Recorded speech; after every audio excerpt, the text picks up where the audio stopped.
1, 2, Standing go. by.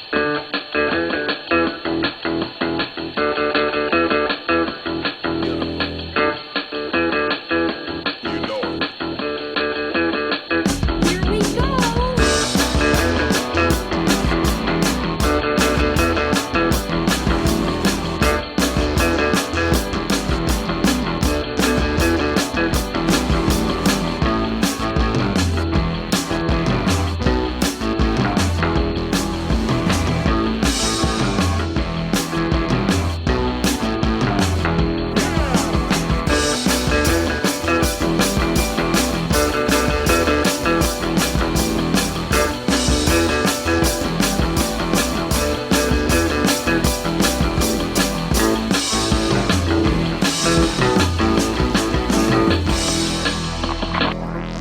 Hey, everybody, you're listening to and possibly watching the Comic Book Bears podcast. I'm Bill Zanowitz, I'm Steve Morey. I'm Caleb Alexander McKenzie.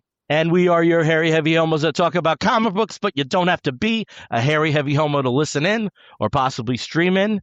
We are back with you after we had a little non-comic break talking about The Mandalorian and Grogu on our last episode with our regular Star Wars Bears panel. And we are all going to be at HeroesCon, which begins this upcoming Friday in Charlotte. So we wanted to get one little teeny tiny episode in before we signed off and, journeyed on down, or in Steve's case, just a short drive up. So you guys already, I packed last night. Yeah, I know when you messaged, I was like, wow, you're already packed? My God. Yeah, I packed last night. I am not nearly that ready. I thought I was prepared, but apparently I am not. So my issue is, what I do is I fly down to Steve in Greensboro. Yeah. But usually my layover is in Charlotte, and I don't have to deplane or anything like that. Just they drop people off at Charlotte, and that's been their routes for time immemorial. It looks like the main daily route now is the main connector is Dulles in DC.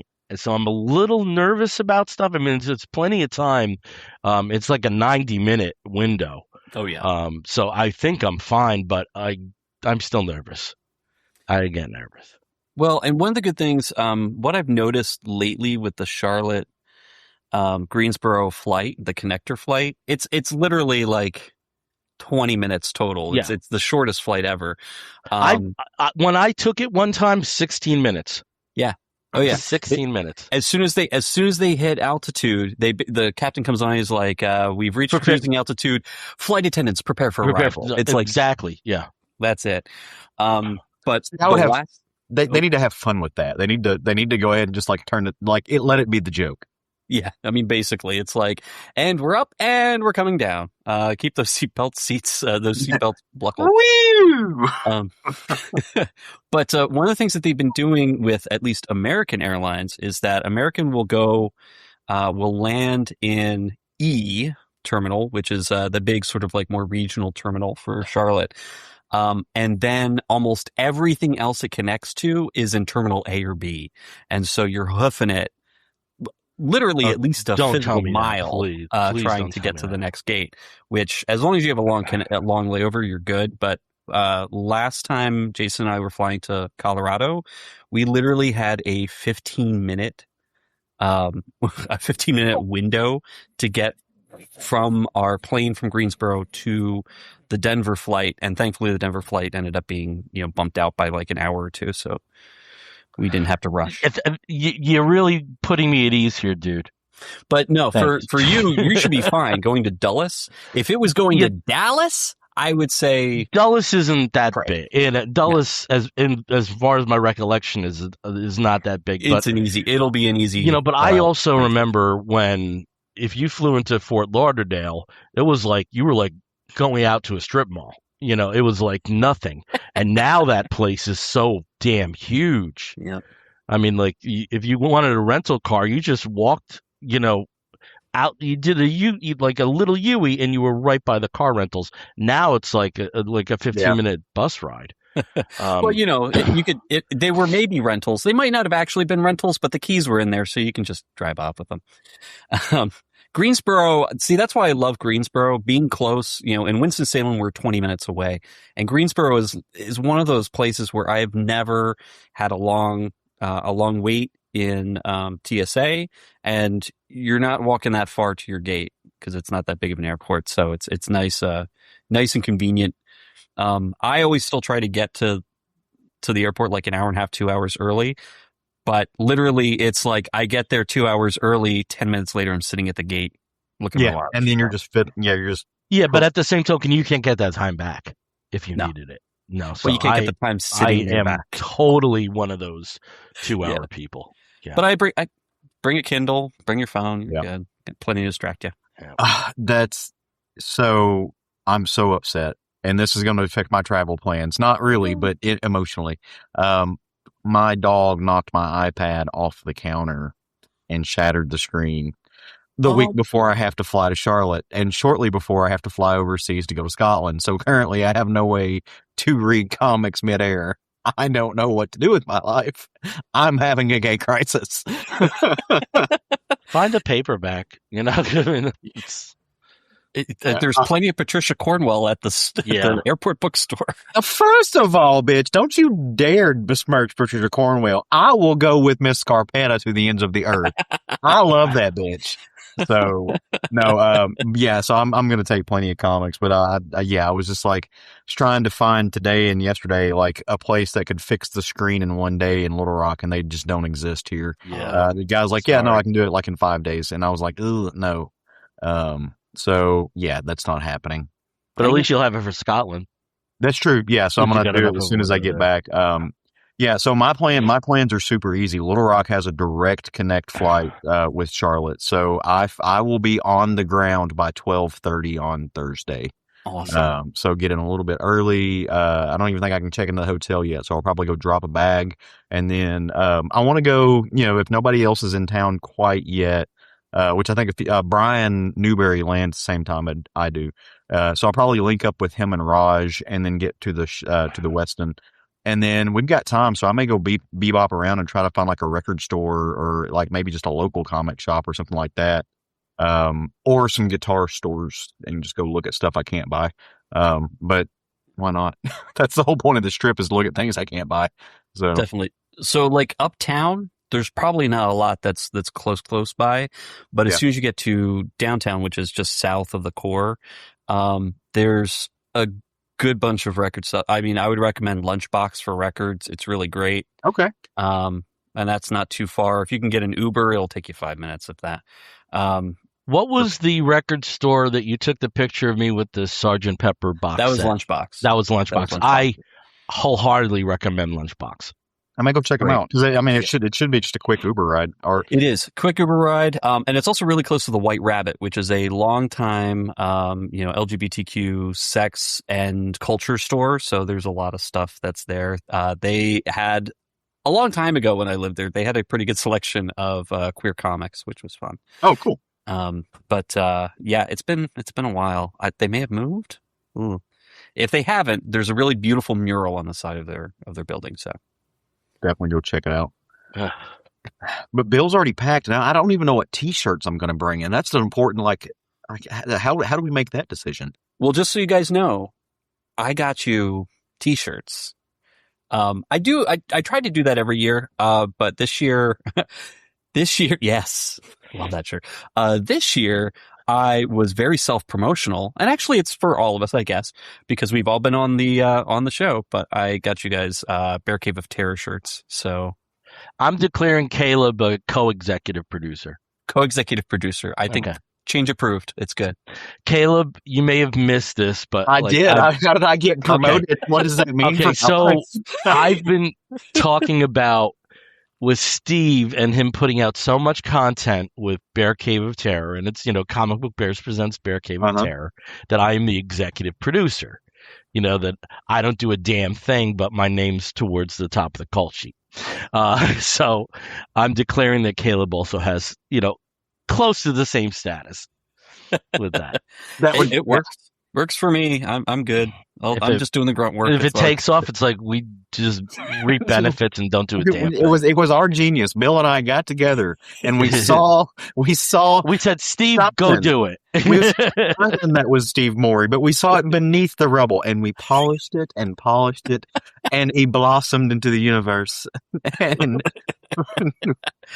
well, I do have to say, I have been kind of distracted the past couple of weeks, so I, haven't been putting out as many shorts on YouTube and Instagram and Blue Sky as I have been. So I'm hoping after HeroesCon, I can get back to doing that as regularly as I used to. I need to so I always forget about Blue Sky. And I have a bad habit of that because I'm actually veered away from the social medias. I'm still on them, but I quit letting them, dictate when I look at my phone. But even today, I commented that I'm ready for HeroesCon. So if anybody has any cool, indie comics or doing any projects that involve either queer shit or music, related things, just two things I'm super into right now, hit me up. And I had a few people like it, but nobody just flat out said I'll be at A7. But I need to do a better job about checking the Blue Sky of it all. Yeah. It's easy to forget, but it is fun being on there because it just feels so much more pleasant than Twitter always did. I always hated Twitter. I always hated it from day one. I resisted for a long time, but then I just was like, everybody else has it, and I need to see what I'm I hated it from day one. I was like, what are you people? Why are you commenting on this? Literally, I posted something that shouldn't be controversial on the first day, and I had some rando just call me a piece of shit, and I'm just like, what? Why? Yeah, I just always found it to be a cesspool. But the one thing I will say is that at least on Twitter, it was easy to get some type of interaction, and that's the one thing I've struggled with over at Blue Sky. It's I don't know, I am posting things that I think are interesting, and I think other people would also be interested in. But then nothing. All right, there's I get a lot of interaction on IG, but half of it's hey daddy. And I'm posting about Elvis Presley or something, Stay on topic, guys. Come on, stay on topic. And then there's just a blend of the two. It's just people who sound like me going, hey daddy.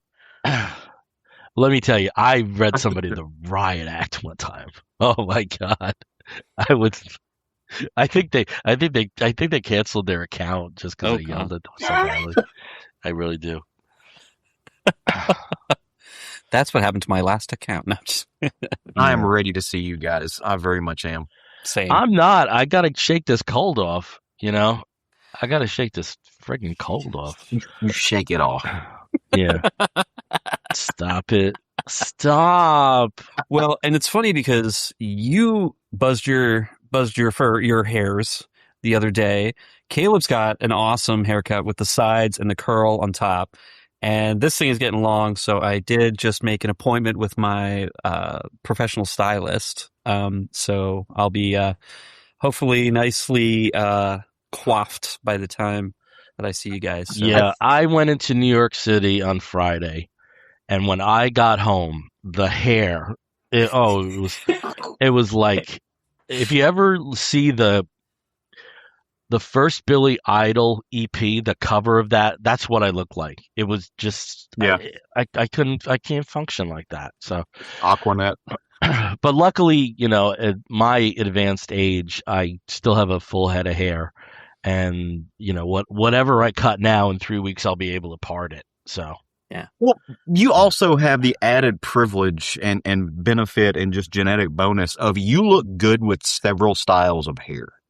Right, and that is not true of everybody. I don't look good with several styles of hair. I struggle. But you I don't know. You look good with different genres of style. Thank you. So, and yet both of you look amazing with hats on too, which is just so frustrating for me because I have weird hat head. Oh, that's funny because I think I look like I went to school on the short bus with with most hats. That's so funny. I think I look good, okay in like caps. Mm-hmm. But Yeah. baseball hats, it's hit or miss. I mean, like if you see me in a shot with a baseball cap, it's one of the safe ones. Because trust me, I have this Nirvana hat. Oh my God, I look like the biggest dope in the world. I go, where are we going to the party? I mean, I really look dopey in it. See, I can't do the flat bill style. Like the old school, like the curled like Bubba hat and stuff. Yeah, I look good in those. Mm-hmm. I've got a Nasty Pig hat it's like a fitted hat that I love. It's like the perfect shape. But the whole flat bill thing that's popular now, as old man shakes fist at cloud. I don't look good on them. Like they just don't work for me. And I do get severe bedhead. So that does translate a little bit to hat head. Yeah. You know who looks good with those flat billed, trucker hats is friend of the show, John Runyon. Like he's got several, and he just rocks those. I'm like, how does this work with you? And like, how does this work with anybody? See, that's so funny, Steve, because I know you got such a fetish for like guys with the backward caps and everything. Frontward, backward, it's all good. But I've never seen you in a baseball cap. No, because I look like an idiot. Well, then I'll just bring my Nirvana hat and we'll just be like, oh, we're going to the party. We're going to have a good time. So I think this is the one that I had at hand. I mean, this is it. That looks fine. Not a bad look. Fine. Nope. No. Yeah, okay, you can't do the backwards. Turn it back around. Don't do the backwards. It looks fine. Mm-mm. Tuck it down a little more in the front. Oh, you look fine. You just need to get the hair styled a little bit. That's all. Does not. Yeah, it does not. All right. Good, so, but anyway. I also love how Caleb and I like in unison. Oh no, turn it around. Now we've been talking about shirts, hats, and hair at this point. The previous portion of the show, called Compliments and Breakdowns, brought to you by. But we're Caleb, call it a sandwich. We're both judging and affirming. It's beautiful. Caleb, something I am a little jealous of both you and Steve is I don't curl till it's long. Yeah. You know, I like this just does not curl. And in the 80s when crimping was a thing, I was like in heaven with that. It's like, oh my God, I'm going to be able to have curly whirly hair. And, it would take forever to do that. Yeah. Like the crimping irons. Oh my God. Was there a hairstyle in the 80s that didn't take a fucking warm-up act to get into? No, because like everything was like the biggest production was when I had a tail and I dyed the tail a different color than the rest of the hair. And there was like one point where like, this is just not worth it. It doesn't look that cool. Y'all, I'd see we had the Tegan and Sarah lesbian rat tail era when I was in college with like the dark hair, but it would be bleach blonde. Mm-hmm. Yeah. And that kind of haircut, to be honest, I think it only looked good on them. And even then, you're kind of like, it could go either way. Like the wind would come by and it's like, oh, Tegan, I mean, Sarah. Oh, no. You've got to have that real slender, kind of small framed face and just like that soft butch mentality to pull it off, which respect, because it looks great on the people it looks great on. Oh, yeah. But, some of us, not so much. But, whatever happens here, think of the people we're going to be visiting, that we're going to be seeing. And, if one of them pisses one of us off, we can all go, ow, ow, ow. Because it's like, there's something about comic book fans. It's like, I really think bald is the default. Oh, really? Balding is the default. Don't you think that though with a lot of people that you see in fandom though? I don't know. I think also like at least my age. Let's put it that way. So I was going to say, I think some of that too, though, which I do understand where you're getting at, but I mean, very realistically, I think that might be indicative of like the types of things that we're fans of. That fandom is largely middle aged or older white dudes. Right. Mm-hmm. Like, I think that, that's a big part of it. And look, if you put 50-year-olds, there's a good chance than not that you're going to end up with 40 of them being, just kind of a buff zone up on top. which is fine. Again, there's nothing wrong with bald. I'm Again, down. looks No, great. no, on, no. on a lot of guys, it looks But not- amazing. So, But it's a real thing, right? So Yeah. you know, I mean, once I even contemplated like shaving this just to see what it would look like, because I do think like a goatee, a bald dude with a goatee is usually yeah. pretty hot. And I just wanted to see like what I would look like, but then I was like, just do fucking AI. So Draw you've me been like one lucky, of your son, that bald everything French comes girls. back. AI. You've been very lucky. What if that's the one time it doesn't? So who is your comic book hair hero? Like, what comic book character do you think has the best hair? Oh, I got an answer for you. I have an answer who doesn't have hair. Okay. And that's Kevin Matchstick. Surprise. But with hair. Ooh, I'd have to think about that. If you guys have an answer, yeah. go. So I'll come up with some. I think and number one, George Perez could just draw hair, but like Simon Williams in that event, like Simon Williams' hair, he had good hair. Yeah. Booster Gold has good hair. Yes. A lot. Yeah, Booster Gold, real good hair. See, I am partial to Colossus's hair because he's got that sort of like squared whatever, but the fact that it maintains its shape and color when he's in metal form, and then also when he goes back to human form or to standard form, it's like it's still crisp. That's good. Every single artist has gotten that right. So yeah, I think I'm gonna give it up for Matt Murdock. Because he cleans up good. He cleans up good, but even when he's scruffy, it's dignified. Yeah. I'm like thinking of that scene where in Born Again, where he's in the hospital bed and listens to Maggie's heartbeat and finds something out. And he's had better days, and yet he's still like up here. It's like totally working. I mean, and Charlie like you said, Steve, like when he does clean up, it's like yeah. So I would give it to Matt Murdock. Yeah. Well, I could also say, like, the actor that plays him, Charlie Cox, has always had amazing hair in every role that he's had. I mean, if you think back to Stardust, he looked amazing for, was it George in England? He's far outshined Henry Cavill in that movie in terms of hair. So I have to apologize if you are watching the video component. I am trying to kill this cold before I visit these gentlemen and the rest of the denizens of HeroesCon. So I might have you guys kind of take the reins right now.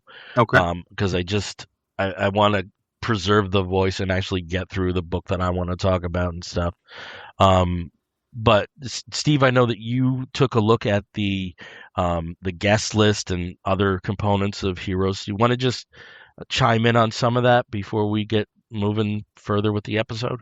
Absolutely. I mean, this is kind of what we do every year, is that we pregame. I mean, that's kind of like the title of this episode. We are pregaming HeroesCon. We like to look at who's coming, where they'll be, and then also what kind of panels that we can look forward to. And there's a great guest list this year. I mean, there's always a great guest list, but there's some people here who haven't been to the show ever. So this might be their first time as part of Artist Alley, or they haven't been for a while. So, I mean, we've got some pretty big names right off of the bat. I mean, obviously you've got Scott Snyder.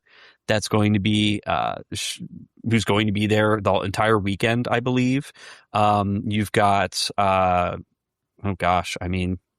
let's see who else we've got. The usual. We've got the Simonsons. The Simonsons, I don't think have missed a show, at least not since I've been going. Walt and Weezy have just been mainstays at the HeroesCon Artist Alley. They're amazing guests. But we've got some other names here. Brian Stelfreeze is going to be here. We've got Chris Claremont is going to be here. The Peonies, if you are fans of ElfQuest, that long running series that finally just completed, I think, or Red Sonja fandom. Or Red Sonja, exactly. They tend to show pretty much every year, which is really great. Alex and their son is hot. Oh yeah, Yeah, Bill found that out. The other, he was like, "Hey, Oh, hey now, hello." But we've got Jeff Loeb making his first appearance at HeroesCon this year, and he's going to be here for the whole weekend as well. can You've I got, say something about Jeff Loeb? oh sure, Okay. I love his work. Yeah. I love his particular style where he's, framing things from the standpoint or one or two characters through the narrative. I think Superman, Batman was probably the peak of that. I really like his style. There's a lot about him though that turns me off. Like just in interviews, it just seems that there's like a very rich kid entitled, proprietary aspect the way he talks about, and he also slams a lot of characters that I think are marquee characters. You know, uh, first and foremost among them, Nightwing. Um, and I don't think I'd like him. You know, so it's very interesting where I really like his work, but I can separate it because I don't think he's done himself favors in interviews. I mean, that's Yeah. granted. I mean, that's the Which I thing. think is a shame because like I really like his writing, and Yeah. it wasn't until like Ultimatum or something where it's like, all right, not everything's a gem. Um,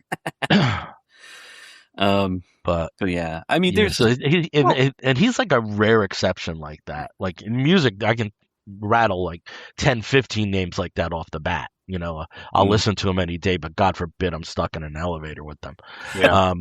But Well, comics, that- he that's might be an my only one that's kind of like that. that's an interesting kind of conversation anyway, in the terms of separating art from artist and things like that, which we usually, that's usually around a whole different type of conversation. But it's kind of like, so Howard Chaykin is a good example, because Howard Chaykin, he'll talk shit about superhero comics left and right. He calls them infantilized and stuff like that. I disagree with Howard Chaykin's takes on a lot of comics, and I think that he's flat out wrong about a lot of stuff. But I still really love his work. And I'm not saying he's a bad person by any means, but he's definitely not somebody that I would want to like hang out with and befriend, even, having conversations with him, just because of that, like, kind of snarky attitude. Like that would, he is who he is. But, so that's an interesting question, because it sounds like you kind of feel the same way about Jeff Loeb. And whereas I do think with Chaykin that he has such a love affair with certain things that like I never would, and Steve can vouch this, we never missed a panel of his. yeah, Unless it was like something competing. And I think because of that, because his his interests are so genuine and are so quirky sometimes, that like I said, I never want to be on the other end of a tongue lashing from him. Ever. No. Ever. I would never want to be on the other end of that. I would never want to be one of his stories. That's right. yeah. Because to be immortalized that way, no, thank you. Yeah. But yeah, I mean, you've also got some standbys that are there all the time. Fred Van Lente, Chris Schweitzer is there. He's a hoot. Definitely check out his table. I always check out his table every year. And Kyle Starks are just, they're just fun to talk to, and they always have something fun to share. Same thing with Matt and Charlene Kint are usually there, and getting to talk with them. They always have time to talk with people and just have a good time. They're really wonderful. There was one time where I can't remember who the artist was, but I was picking up a book from him and his Square wasn't working. I didn't have cash on him. Matt Kint went and paid him in cash, and then I just paid Matt Kint. He was just sort of like, dude, you're good. You're fine. But yeah, I mean, there's some people who are coming for the first time. So like I said, Jeff Loeb, and I believe Jeromo Pena, I think it's his first time as well that he's coming. Pornsek Pichetshote is going to be there for the first time, just for Friday and Saturday. I really want to meet him. I really want to talk with him and say hey, because his stuff is amazing. Also, I want him to berate me for mispronouncing his name multiple times, because then I will pronounce it correctly from then on, no matter what. And so I think it's actually Pichichote. So Peach I've Choke. listened on a few interviews. So it's Peach Choke. Yeah, Peach Choke. Awesome. it sounds like a genuinely lovely person too, and from what I've heard of him, which is crazy because like even you go back to like Infidel, which is where I first remember him showing up. It's like, how are you this much of a sweetheart writing writing what you just wrote?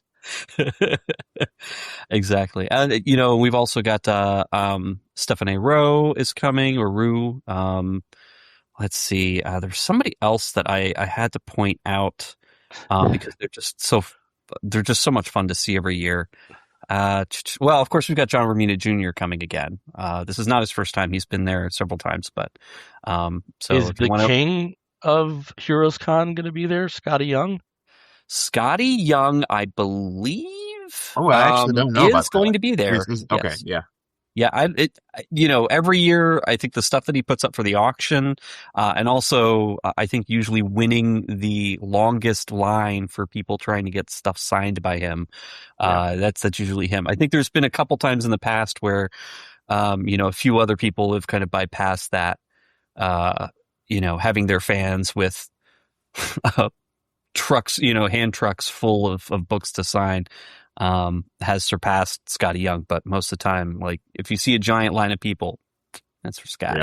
Yeah. But there's such a great list of people that are new, some people that have been there for a long time, and it's always a hoot to see them.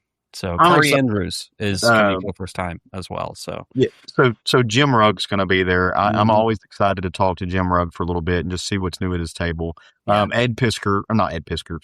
Skelly, Freudian. Tom Skelly is going to be there as well, and that's why.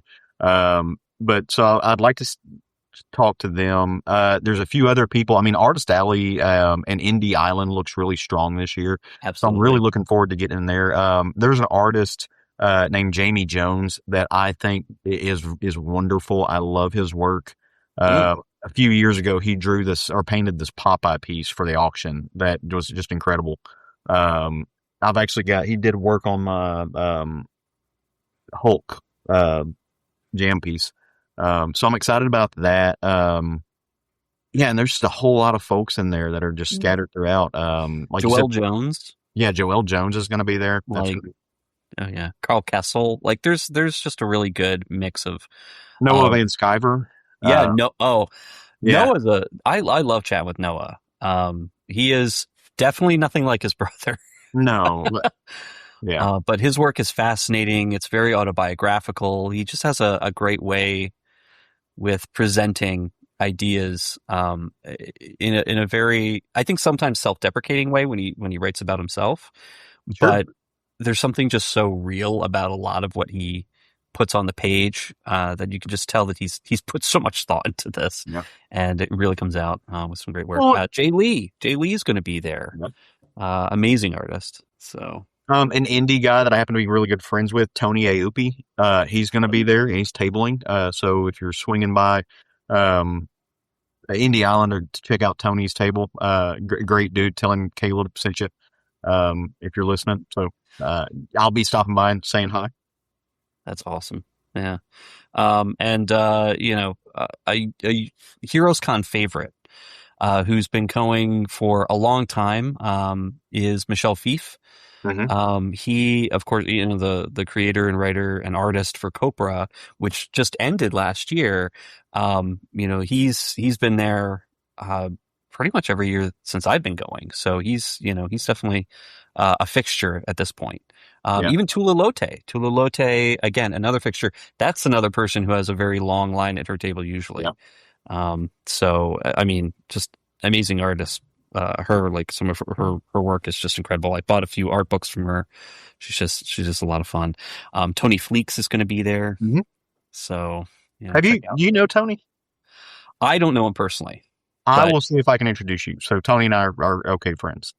That's awesome. I know that, again, friend of the show, bringing him up again, John Runyon, has had several great conversations with him, especially when it came to strays. I think there was Bill and I were at Baltimore one year, with John, and John spent, I think, the entire time collecting every possible variant. Every possible variant. Like, seriously. There were vendors there from all over the U.S., and he sought them out to get their own store specific variant. Just That's funny. amazing, Yeah. amazing stuff. So Jenny Frison going to be. I mean, there's such a great list of attendees. Jose Luis Garcia Lopez is going to be there. Like, I'm just the name just popped up on the thing. I'm like, oh yeah, he's going to be there. My buddy Kelly Williams is going to be tabling. Yep. So make sure that people go see Kelly. Yeah. I don't know. Yeah, I've got a couple actually that got at least one piece that I'm hoping I can pick up. I don't know if he'll have it done yet or not, but I backed one of their Kickstarters too, and so he said I've actually got another piece. I just hadn't mailed you yet. He's like, yeah, I figured you'd text me eventually. So, well, and Caleb, I know you're a huge fan as well. Daniel Warren Johnson's going to be there. yes, yeah. Nick, I believe Nick Dragata is coming back again this year. Yeah, he's one of those. His table will be.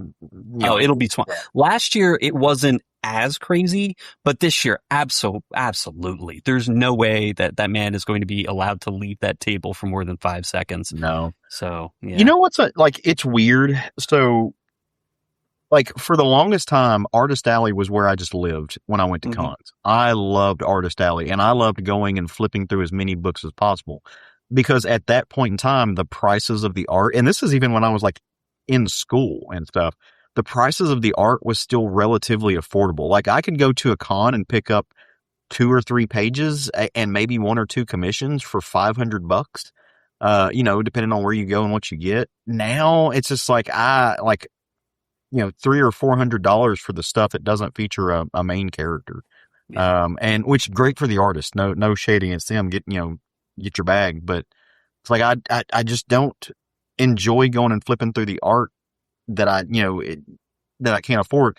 Actually, what I think what I did the last time I was at a bigger con, I actually went to Albert Moy's thing, and I was one of those really annoying people who it comes to look through the things with no intention of buying. But I just flipped through and looked for names just because I wanted to see the art, and he was like, hey, I've got another one of these that I get you for a good price. I'm like, yeah, dude, I'm not spending $1,200 here. It's just not happening. I just wanted to see the pretty pictures. So yeah, sorry, if I'm taking up space, I'll leave, but because I don't want to prevent somebody else. But it's just I'm kind of priced out of the at least the published art game for bigger characters, which is okay, because what I've really enjoyed is that going to the indie sections and looking at that stuff and picking up some funky weird stuff from them. Cool zines. You can always find cool zines there. There's zines are on my list of things to kind of look for. That because I really want to come home with just some small DIY stuff. So I'm hoping to find some cool stuff. I'm right there with you. That's what I always I always find something really neat in Indie Island. I love spending time there and just seeing what people have, and I'm never unimpressed. The one thing that I am sad about, there have been some cancellations. I just found out about one today, and that's Janet Leigh. So my husband's favorite artist at the con that he loves to go and talk with every year. She unfortunately is not going to be coming this year. But there are also some other names that I was kind of sad to see are not there as well. So Ryan Brown and Charles Soule are not going to be there this year. They did cancel, and then Jeff Lemire, I was hoping to finally get to see him in Charlotte, but unfortunately he's not going to be there as well. And also a favorite of our show, Kayla E, unfortunately had to cancel this time, so she will not be there. Yeah, and you bring up Janet Leigh, and that also makes me think of one thing, in which is a regret. But what can you do where somebody has a work and the format is so cumbersome to travel around with? Because I always think of Dapperman. I've gotten a lot of stuff signed by Janet and a lot of stuff, but it's big. I'm thinking of one of the guests here, Andrew Robinson. I would love to get my 5th Beatle signed. I would absolutely love to get that signed. But I'm not lugging that thing. Yeah. So, and it's frustrating. I'm also thinking of, some past guests that I really should have gotten things signed. I think of Craig Hamilton. It looks like his health just isn't up there anymore, especially in supporting a pioneer LGBT creator. Steve Englehart, when I was there just wasn't a time where the lines made sense. And in turn, so I'm glad there's certain creators I met before they passed, whether it be Carmine Infantino or Len Wein, Herb Trimpe. Yeah. But, just, people are moving on, and sometimes you have to recognize that you have to ascribe some importance to that when it is a creator that is entering a different phase of life. Right. And just one, Steve, I was just looking at big names, and I think in terms of writers, a big name that you did not mention that I think needs to be mentioned, certainly due to sales right now, is Stephanie Phillips. Oh Yes, yeah. definitely. Oh, 100%. Yeah. And Hayden is going to be there as Hayden well. Sherman. Yeah. So if you are a big fan of Absolute Wonder Woman, here's your show. Yeah. And if you're not a big fan of Absolute Wonder Woman, What is don't. wrong? Yeah, just don't tell us that, because I'll disrespect you. Well, or if you're not a big fan of Wonder Woman, like, we'll hear you out. I won't. But then we will also take you into a locked room, sensory deprivation chamber where all you have is Absolute Wonder Woman until you come around. Just we will Clockwork Orange you. I was going to say, we're just going to Clockwork Orange to Hayden Sherman. Dario Argento's opera, but with Absolute Wonder Woman. Like that is what's going to happen. But yeah, I mean, there are some great names there, and again, of course, some of them are going to be super busy, and some of them may not be. But sometimes, you can luck out. Some of them may be busy at certain times and not busy. Exactly. You can always luck out. Just keep your eye on that if you go to the show. And if you are kind of shy, one of the best things that you can do, if you still want to hear from your favorite creator, is go to the panels. And there are a lot of panels again this year. Heroes does have a really good program when it comes to what kind of panels, what kind of seminars they have there for people to come and attend. One of the things that they do a lot of cosplay workshops. So if you want, you can go and you can get some materials, and they teach you how to do certain things for, creating accessories or how best to do cosplay. I am not a cosplay person, but I have been frequently very impressed by some of the work that I see for cosplayers that are there at the show. So, that's always interesting. But there are plenty of panels this year. Obviously, we were talking about Howard Chaykin. I don't believe he's going to be there this year, unfortunately. But one of the things he tends to do is have story time on his panels, and we get musical interludes while we're there. So I will be missing that this year. But nothing is off limits in terms of questions. No, he will answer whatever. And some of the interesting things that come out of him when he is answering those is also very fun. But I mean, there's a couple good panels this year. There's Creatives, Comics, and the Impact of AI, featuring Mark Chiarello, Cully Hamner, Stephen Green, and talking about how that's impacting a lot of artists and a lot of writers nowadays in comics, especially. That is something that's frequently bandied about, is very controversial. Some big name studios have famously been told off in using certain things when it's recognized. But also there are some creators that for some reason are really drawn to it, and they get a lot of negative feedback for using that to help their art. So that would be interesting to hear from them. Carl Potts is doing sort of a seminar in his visual storytelling. If you like old, he was known for a lot of those Disney comics. I'm not a big Disney comic fan, but Bill, I think you've seen a lot of their stuff. No, really, you haven't? Disney? No. Oh, I mean, like going through a lot of the Golden Age and Silver Age stuff that's been out. I know you flipped through most of those bins. Not Disney though. Oh, wow. No. Did he ever do any work on the Ducks? I don't know. Louie and... See, I always think of with Potts. The main thing I always think of with him is Alien Legion. Oh, really? Oh, I forgot about that. Yeah. But yeah, I mean, there's a bunch of stuff. There's the Tomorrow's publisher usually has a couple. They have a couple panels that are really fun. to catch up. And with if you them. ever want to feel young, go to a Tomorrow's panel. Yeah. Even me. Sorry, but well, I'm sure they're proud of their long held audiences. And honestly, they do serve a very important purpose. Absolutely, they do serve a very important purpose. And I have stacks of Tomorrow's books. I just feel bad for people who are just their heads stuck there in that time period. That's all.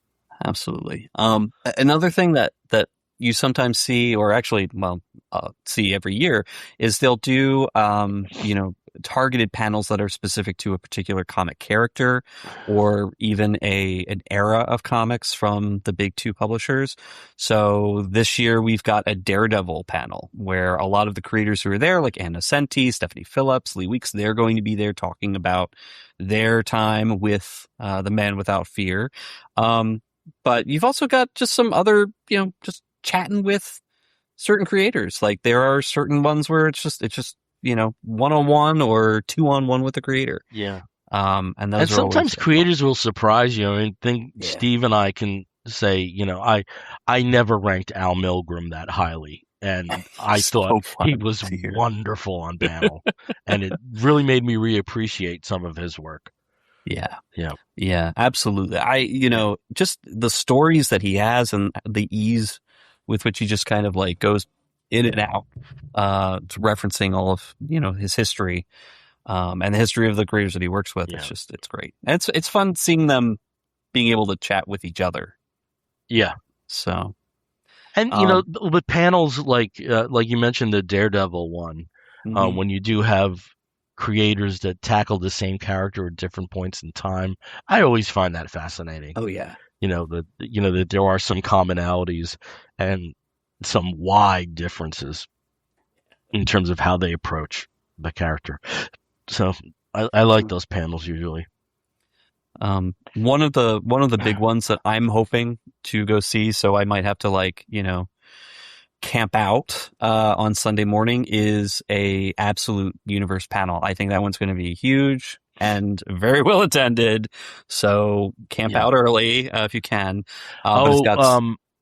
Just tangentially related, but you guys know I'm a big toy collector. And there was a list that leaked today from McFarlane Toys, and it looks like we are going to be getting Absolute Batman, Wonder Woman, Superman, and Deathstroke figures as the first wave of an Absolute line. Interesting. That's going to be I imagine those are going to be big sellers. Oh yeah, because there hasn't been any statues yet.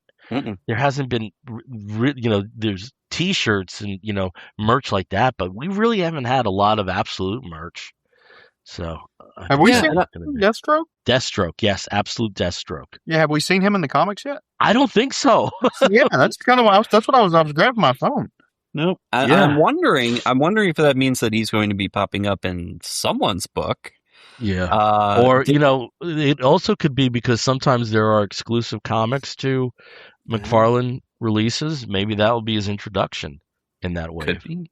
So there's a write-up on him on the Googles.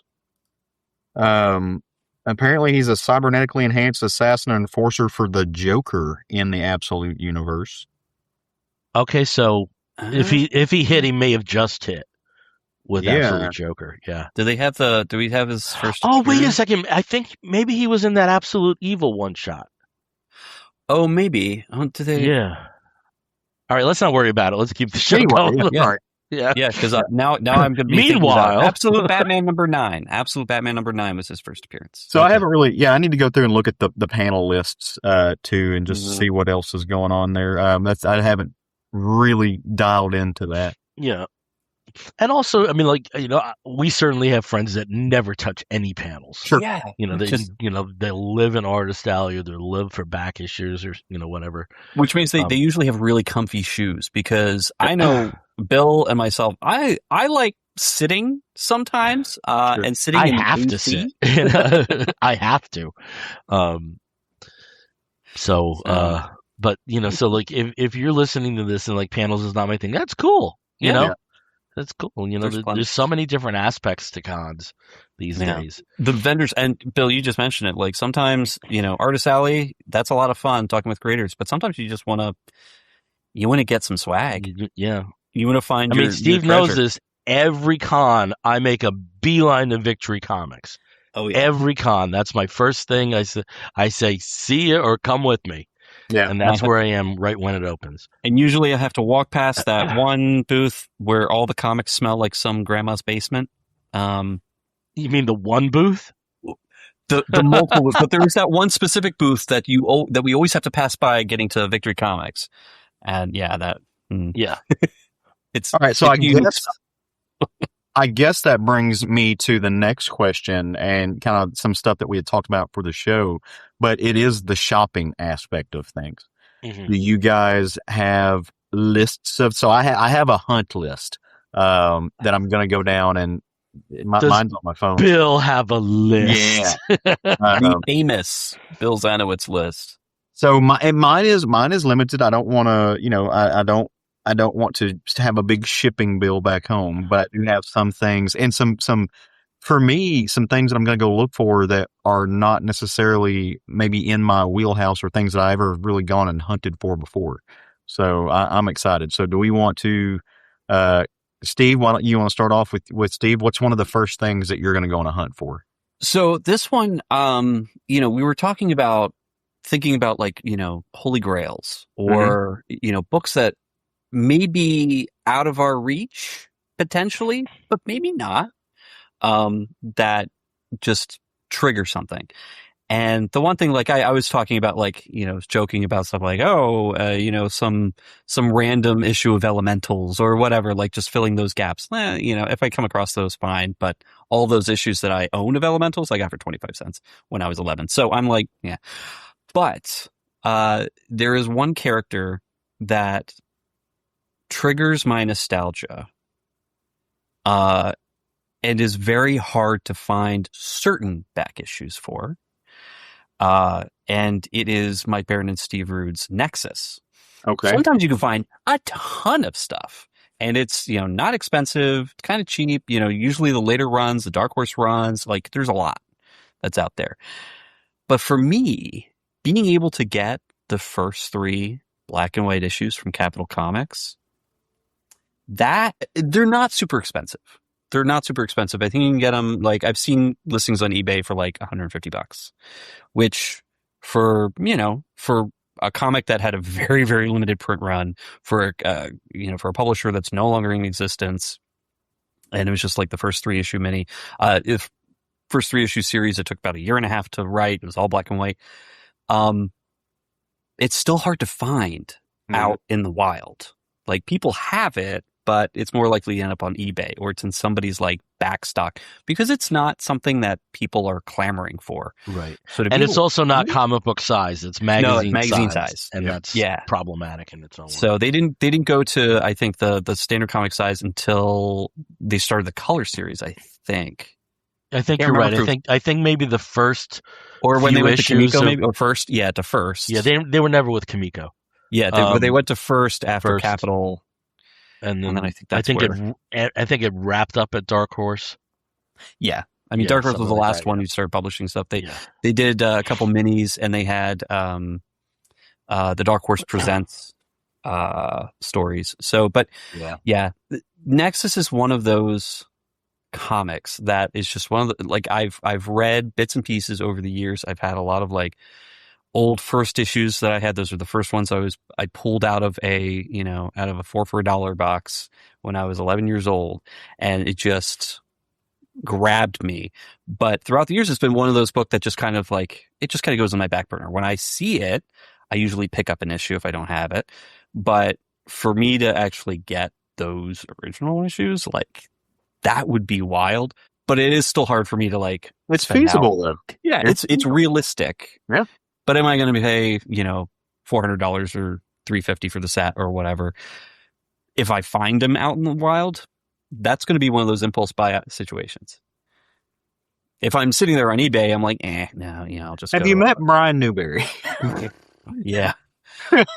If it's got an omnibus, he'll help you spend your money. He's very I know. I know. He's a pusher when it comes to that. So, but yeah, I mean, that would be my holy grail. Like if I'm looking for that, I would go. Okay. Nope. Caleb, what about you? What's one of your? So I'll follow your lead on that. So I've got something on my list that fits in with that kind of continuity wise. And I don't know that I would call this a grail as much as, but it is something I very, very much want. And that is the first 10 issues of Grimjack from First Comics. If I can find Grimjack, 1 through 10, just that first kind of tranche, I think that'd be a good start to getting the single issues of Grimjack. So I'm going to look for a few of those in back issue bins and see what I can find. Yeah. I Grimjack. I love Grimjack. Like it is such a fun, Munden's Bar is incredible, but it's just such a fun series. It is absurdist. It is weird. It's got to me, it's got kind of the same spiritual hallmarks and stuff. Like there's a Judge Dredd sensibility about it a little bit, but then it gets just weird, again, funny, but absurdist, but just Looney Tunes kind of levels of just oddball, time shifting, reality warping stuff that's about a pirate cowboy, basically. And it's just fun. So a friend of ours sent me, the Grimjack Omnibus, the paperback version of it. And I fell in love with it completely. And so, yeah, finding these issues is going to be on my list of things to go look for. I don't know if I will or not, and I have no idea how much they cost. So I'm just going to go in blind and see what I can find. They shouldn't be expensive. They shouldn't be expensive. And even some stuff that was expensive from the 80s has seemed to taken a down turn in cost. Turtles, that'll never go down. I mean, just the sheer scarcity of that. But I think of Rocketeer. There was a point the early Rocketeer stories were cost prohibitive depending what was in your wallet, and I don't think that exists anymore. I think if you wanted to complete a Rocketeer collection, it's doable on a sensible income. Yeah. But the 80s is weird though, because these books that were quarter bin, 50-cent bin, dollar bin mainstays, they're getting to be a little harder to find. Well, people are encountering that right now with the earliest printings of Judge Dredd. Yeah. From Eagle Comics, that the cost, the value hasn't changed, but the availability has. And I think you're going to see that more, whether it's like Gru or Star Slayer or, these, like you said, Nexus. I think you're going to see that become a little bit harder where, it was nothing to collect a run of American Flag or John Sable. It was nothing. And I don't think it's as easy now. Well, that's how I have, funny enough, First Comics, for some reason, when I was a little comic book reader in Cumberland, Rhode Island, those were the books. The First Comics books were the ones that ended up in the $4 bin constantly. Yeah. So I was getting all these I was getting John Sable, I was getting Grimjack, I was getting Badger, and Nexus. I'd pick up 12 issues of these for for my $3. But it's definitely one of those things where it's been a while since I've come across those. Yeah. So, yeah, I have to start working on completing American Flag, John Sable, Shatter. Do you remember Shatter? I don't. That was the first comic that was illustrated by computer. Star Slayer, I don't care about. We find it, and then we'll have an AI discussion. Yeah. Warped. I'm missing 2 issues of Warped. Right. Warp. Yeah. So. Tell me which Sables that you're missing. I might have some that I can get you. Yeah. And Caleb, how close are you on your Marvel Comics Presents? I've gotten 1, 2, 3, 4, 5, 6, 7, 8 issues. Well, Nice. you got to let us know what those issues are. I will. I've got them. randomly, I've got my notes made, so I'm looking for those. That was on my list. Text those over to us because we will help you look. I have been because of this gentleman. down here if you are watching. That I'm up is here. Bill. I have been spending more time at the bins, not so much looking for myself, although it is fun when I come across something I'm like, hey, well, I could pick that up. But helping him look for things and helping, and knowing that I have a friend who's looking for something else, possibly Marvel Comics Presents, it gives me something that I can, hunt for. Because Make it sometimes fun. you're with somebody and they're looking for something, and Yeah, it's good to have a second hand. absolutely. It is, It absolutely especially if you can spread out. So Yeah. and they're going to be set up by usually alphabetical. At least at the start. Yeah, at least to some degree of organization. And so if I'm looking for Marvel Comics Presents and I know that you're looking for Nexus, I'm going to be right there in that zone. So and you can split it up that way. Bumping shoulders. Yep. But yeah, and Bill, we know about your list. Your list is legendary. My list is not so much a want list, but an I don't have list. Yeah. Because there's some things like Lobo. Okay, if I don't leave this earth with a complete collection of Lobo, I'm okay. I've lived a good life. But if I see an issue of Lobo that I don't have in a 50-cent bin, I'm going to snatch it up. Yeah. Because I'm a DC guy and I'd love to have full runs of DC stuff. So there's a hierarchy. You can put it that way. But I did send Steve. This is the one book I'm really on the lookout for, because I think things go up and then they dip a little bit, and I think we're in a good time for a dip right now. And last year there was a Superman promotional tie-in comic with the movie through Milkbone. Steve, do you have the graphics ready? I do. I'm pulling it up. Okay. So it's a promo book called A Friendship Unleashed about Superman's relationship with Krypto. There were two ways to obtain the book. You could get it through milkbone.com, and they also had a variant that was available as a giveaway at San Diego Comic-Con. So you can see the two different things. And at one point, this was going for $100, $120, both versions. Now it's really come down. And so I'm looking for like a $20 copy. Okay. But I really want to get this. Just get this, because that there's a modern Superman book that I don't have is driving me nuts. So I would really like to get this. But in terms of Grail, like some of my Grails are just so out there that they're just never going to be realized.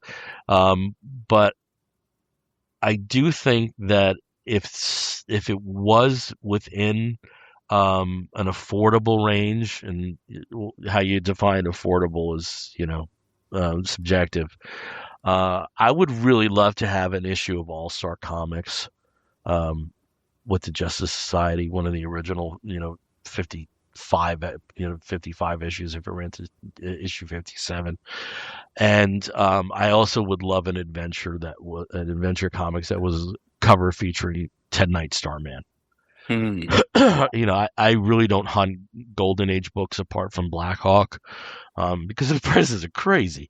But like, I think that's stuff I would like that is somewhat realistic. Yeah. Right. Yeah, and that's kind of what I started doing last year. So I started taking an interest in getting older issues of heavy metal, 70s, 80s, if I could find them, that were reasonable, like in the $10 to $15 range. That to me is reasonable for a book that today goes for $10 to $15 new. So those were fun. I found to some me, good ones. collecting something like heavy metal makes a lot more sense, since so little of that is collected. Yeah. Right. Right. And just so many great artists, and even the premier works by these artists, and the collections are either like restricted to European editions or just non-existent. So collecting something like heavy metal to me is like, you can't go wrong. That totally makes sense. If that's your. And it's fun to read. It's fun to see kind of what was subversive in like 1983, something that had a more European flair, but was, for an American audience that was interested in seeing that. Mhm. So you have a lot, like you said, contributing artists. There's, you even had Stephen King writing some stuff in one issue, which is, when you do find that, it is not cheap. But there's still some great stories that you can find. And again, it's harder. You have to look for the right vendors. Not all vendors will cover them because they're magazine size. They're, again, harder to come by usually. Usually what happens is somebody gets an entire set of them from somebody's collection, or, they've been found stacked up in a box in a garage or a basement. And, if the quality's okay, then you'll see it on sale. Otherwise, look for a flea market for roach-eaten covers and things is what you tend to encounter. So it is kind of fun to find those in good condition and for a good price. So that was fun last year. So there's also a lot of fun with those magazines, because comic books, you're kind of used to the old ads. It's like you've seen them all. Running through the ads that were in the back of Heavy Metal or something else like Famous Monsters, that's a totally different experience.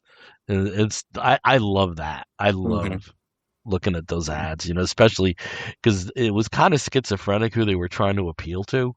So you'll have like that, and then you'll have like a cigarette ad with like a pretty lady, and then 2 pages next it's like all like hey, there were cowboys.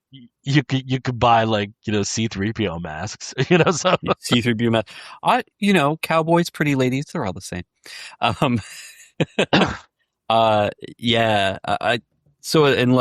since last year, since starting the other podcast, like I have found the joys in Fangoria, which again I was never allowed to read as a kid. Like Heavy Metal, like these are things that I was never allowed to bring in the house.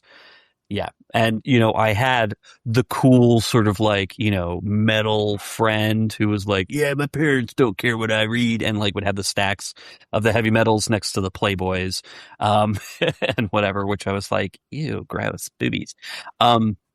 But now doing a lot of the research, and they no longer have it available for the public, but they did have the complete archive for Fangoria.com of all the old issues, and it was great reading through those and seeing those articles. But I did help with the Kickstarter. I did, pledge with the Kickstarter, so I'm getting access to the full library once they have it fully digitized again, and of course the compendium, which what was the story there? Because something very similar happened with Starlog.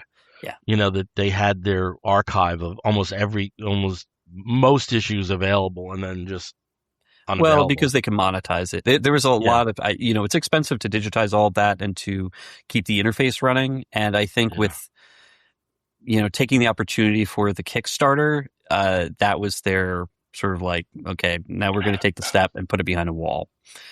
So I'm not sure. I'm sure they're going to bring it back for general public. But it's going to be behind a paywall going forward, unless you were a Kickstarter. Unless you pledge for the Kickstarter, then you do get lifetime access, which is nice. Can't wait to have that back. So, but yeah, I mean, finding those kind of magazines and finding some really great, usually for not super a lot of money, which is good. It's fun. It's fun to see what you come up with. I mean, you're usually not getting a complete run at one time. Like you're getting issues from 83, 87, 96, but whatever. See, that's also what's fun about, I mean, that's what I like about Marvel Comics Presents, right? Like you can't, like you're not going to go out and find just a complete collection. It's like, yeah, I'll grab it. Like I like the hunt. And that's why, like, Brian Newberry, same thing. He was like, oh, send me a list and I'll hunt wherever I go. And I was like, well, I mean, sure. But also I don't like need that. Like finding them myself and like adding, like, sure, I'll let a friend help me out every once in a while, comic book version of a reach around. So why not? But, but I like going and looking for those things too. And so I don't necessarily just want it given to me. Right. And I love that because you also, some of the same books that I pick up, which are like the Savage Sword, that you were grabbing and stuff, I think last time, it's that same kind of concept, right? Like, it's just finding weird ones and, do I have this? Do I not? Who's on the cover? Is it Joe Jusko? Like, where do we go with this? It's grabbing them in the wild, just bits and pieces as you can. And the extra benefit of that, to the point that you made earlier, you can actually sit down and read them, right? With that, like, I can read where I couldn't read through a whole, like, 50 issue pack of comics that I bought. That's a single run. I don't have time for that right now, but I can read 2 or 3 Conan comics. I can read 2 or 3 copies of, Heavy Metal, or like Revolver magazine, like, talking about magazines to go hunt. I'm kind of in the weird space where I want to find like old music magazines, Right. just for the interviews and stuff like that. So, one of the things that I'm going to be hunting for, I'm going to break the mold a little bit, is going to be some action figures. I'm taking a page out of Bill's book and going toy hunting. So Super 7 and Heroic Figures came out with a line of these Conan, speaking of, action figures. I've got 3 of them. I've got the war paint versions, but I don't have the Pit Fighter, Conan, Thulsa Doom, or just the regular Subutai. So I'm hoping I will be able to find the other 3 to this set, and complete my set on this while we're there. So that's one of the few action figures or non-paper things that I'm going to be hunting down to see if I can find one of those. That's pretty cool. Cool. I didn't know that they were doing that. That's really neat. Yeah, they're cool. I have not been bitten by the toy bug, mostly because I have absolutely no place to put it, no place to display them. Oh, come on. You're not like no, me. you'd see my office. It is now even worse than it was last year. I have so many Not that comics bad. that need Not to that be bad. that need Not that bad. homes. So many Not that books bad. that need homes. Not that bad. It's terrible. Yeah. You at least can hide. You can hide your stuff because you've got a bunker. I don't have a bunker. Yeah, I but have a. I have a wish fire I didn't hazard. need a bunker. I would love all my stuff under one roof. Under one roof. Yeah. Before I die, I want that. I want, and just give me like 5 years. 5 years where I can just look at my collection in full. Yeah. I'm seeing you in a bathrobe with like a glass of port, just swishing it, staring out at all the short boxes and the Funko Pops all stacked in a certain way, and just going, yes, this is good. People used to do the glass blocks in rooms in the 80s. It's just going to be Funko Pops with like mortar around them and builds and remodels. It is now a building material. There's so much. It's so funny. Like wherever all I can concentrate on is like when I move my head, it's like one Mego set, another Mego set, one Mego set, another Mego set. Now I'm thinking, Caleb. Now I'm thinking just load bearing Funko Pops. Yeah, load bearing Funko Cavern. Oh man. Yeah. To display your Migos. We really meandered a bit on this one, even though we were focused on heroes. Yeah. So I will give it that, but I do think that we should probably talk about some new or newish or new to us comics before we sign off. Sure. Oh, absolutely. So, Caleb and I both have Big 2 books, but mine's a bit more current. So maybe I should take the lead then. Sure. It's up to you, yeah. Sorry about that. Dying. Okay, so please don't. At least not before Thursday. So we talked about Superman, the Kryptonite Spectrum on this show before, and I think I surprised people by saying I really didn't warm to it that much. Surprised you hurt my feelings. Yeah, I'm sure I did. But the same team. Writer W. Maxwell Prince, very well known for Ice Cream Man, and Martin Marazzo have reteamed on a new series that actually is, according to indications here, it's not Black Label. It's got the Next Level and the All In on it. So it looks like this is part of regular continuity. And the book we're talking about is The Deadman. What were you saying, Kate? So I thought I was muted. I was saying to myself, I cannot wait to read this. Yeah. Okay. Well, I definitely can't wait to pick this up. I am happy to say that I thought this was much, much, much more successful than Superman, the Kryptonite Spectrum. To me, that one kind of felt like an assignment. This one really felt like a labor of love. So we have, again, the longtime Deadman in the DC Universe, Boston Brand. And the thing that really struck me was how quickly this book has tonal shifts. You are laughing out loud on one page, you turn the page, and there's something so tragic, and tears almost come to your eyes with a backstory of one of the ghosts or something. I have to cough again. 1 second. Oh, I love that mute button. And it was also a bit strange, but I did see a review that also corroborated this. With when Mark Waid and Rivera relaunched Daredevil, and it was like an optimism about Daredevil that you hadn't seen in a long, long time. There's a little bit of that flavor here too. And I think some of it is because very often Deadman is not the lead character in many of his core stories. That they use him as a device. And his publication history, it's been very spotty with him as a lead character. This is centralized on Boston. They're not using Boston to tell another story. They're using Boston to tell Boston's story, which I think is really a nice change of pace. Like I said, it's very bizarre world building.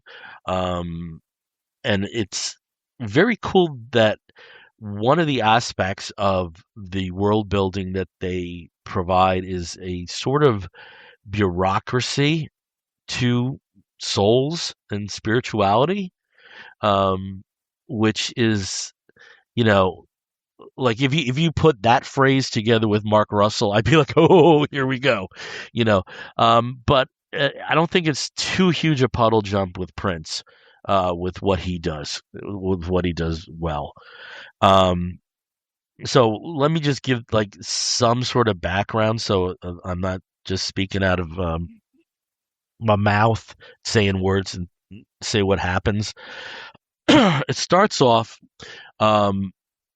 where we learn that purgatory is Earth. Makes a lot of sense. And one place that Boston Brand, the Deadman, very often is stationed is at hospitals.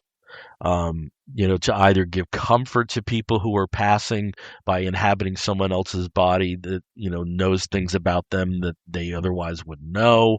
A series of devices. One beautiful moment here about a teenager who's going into sepsis, dies briefly, but it turns out it's not her time yet, and she is going to go to prom. This is, oh my God, the dialogue here is just so sickly sweet and still works, and there is an antagonist. Again, it's the first issue, so there's a bit of setup.